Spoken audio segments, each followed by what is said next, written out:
হরে কৃষ্ণ, জয় জয় রাধা গোবিন্দয় নমঃ।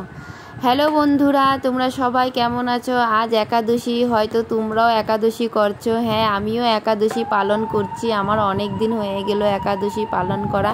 আমি মাঝখানেও ছেড়ে দিয়েছিলাম, ছেড়ে দেই নাই, আমার কিছু পারিবারিক সমস্যার জন্য আমি করতে পারি নাই। তাই আমি যখন আবার ভগবান আমাকে বলেছে তুই আবার কর, তো আমি আবার করে দিয়েছি। হ্যাঁ, আমি ভগবানের সাথে কথা বলি, তো আমি ভগবানকে বহুত ভালোবাসি। দেখো আমার মুখটা, আমি যখনই এখানে পূজা দিতে বসি একাদশীর দিন, সেদিন আমার মন প্রাণ কিছু অন্যরকম হয়ে যায়, খুব ভালো লাগে, আত্মা অনেক শান্তি পায়।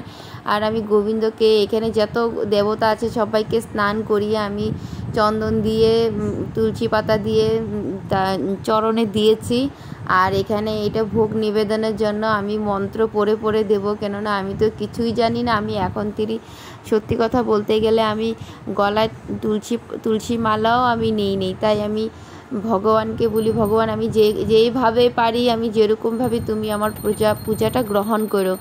তাই আমি এখানে বই পড়ে পড়ে মন্ত্র পড়ছিলাম আর ভগবানকে বলছিলাম আমার প্রসাদ গ্রহণ করো। তো এটা ভগবানের ভোগ নিবেদনের মন্ত্র, আমি পড়ে পড়ে সেগুলি ভগবানকে নিবেদন করছিলাম। আমার পূজা শেষ হলো, আর আমি এখানে গোবিন্দকে প্রদীপ দেখিয়ে প্রণাম করে কিছু সময়ের জন্য আমি বাইরে চলে যাব। গোবিন্দকে বলবো তুমি প্রসাদ খেয়ে নাও। আর আমি বলি তোমরা সবাই একাদশী পালন করো। একাদশীর মধ্যে না অনেক পজিটিভ এনার্জি পাওয়া যায়, শরীরের জন্য ভালো। আর মানে ঘরের মধ্যে কোনো নেগেটিভ থাকে না, সুখ শান্তি অনেক কিছুই পাওয়া যায়। আর আমি গোবিন্দকে এখানে কাঠল দিয়ে, আম দিয়ে, শশা দিয়ে গোবিন্দকে এখানে ভোগ দিয়েছিলাম। দেখো, তো আমরা আজ এই প্রসাদগুলি খেয়ে সারাদিন কাটাবো। আর পরের দিন সকালবেলা পালন করব। পালনের সময় ছিল 9:16।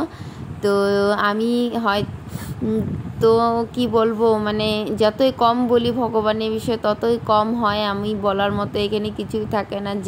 যারা ভগবানকে, কৃষ্ণকে ভালোবাসে তারাই জানে যে কৃষ্ণ কি জিনিস হয়। আমি বলছি তোমরা সবাইকে কৃষ্ণকে ভালোবাসতে শুরু করে দাও, একাদশী শুরু করে দাও, দেখবে তোমার ভিতর থেকে দুঃখ, যন্ত্রণা, কষ্ট সব দূর করে দেবে। যদি আমার এই ভিডিওটা ভালো লাগে, একটি লাইক আর সাবস্ক্রাইব, ফলো বাটন নিশ্চয়ই ক্লিক করে দিও। হরে কৃষ্ণ।